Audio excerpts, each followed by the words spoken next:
Ассалаумағалейкум ағайындар, бау-бақша сүйер қауым. Мынау шабдалы жеміс ағашы.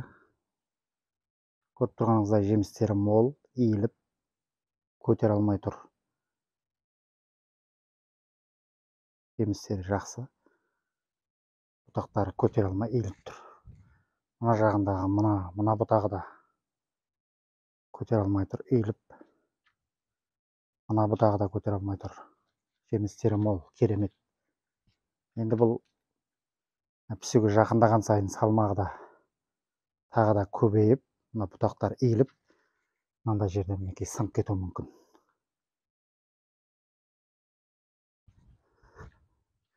Біз енді оны алдында мына жерден байлап стенаға тарттырып қойғанбыз.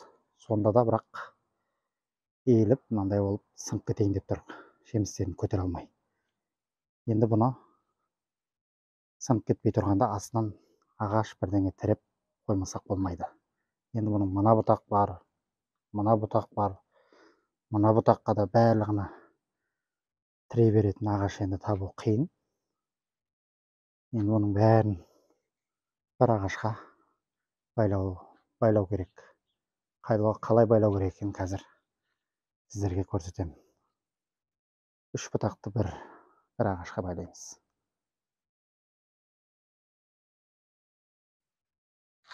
Мінекей мынандай бір ұзын қазық ағаш осы 3 бұтақтың дәл ортасына қағамыз.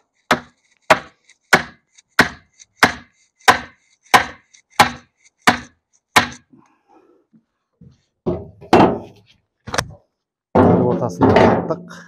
Мынандай мықты жіп керек. Мына жерінде шеге бар, түсіп кетпейтін. Осыдан былай қарай өткізіп бір байлаймыз.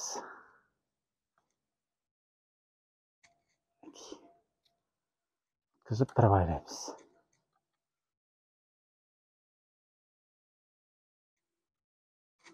Түсіп кетпеу үшін бір байлаймыз. Мынау енді екеу болды. Мына қапталымен мына бұтақты байлаймыз, мінекей көріп тұрғандай.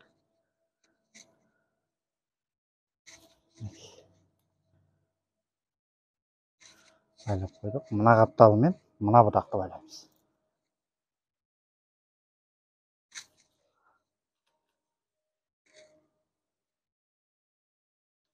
Мінекей.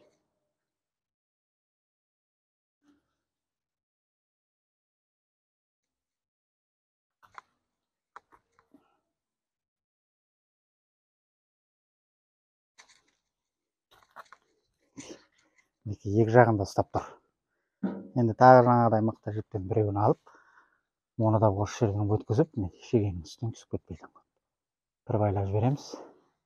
Көріп тұрғаныңыздай мына бұтақты енді мынаумен байлаймыз.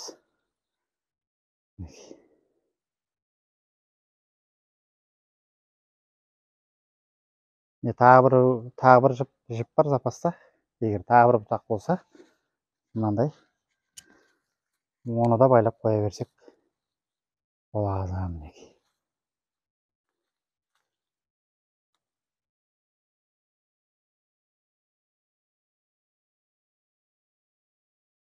Мінекей көріп тұрғаныңыздай бір қазықпен 4 бұтақты байлап тарттырып қойдық.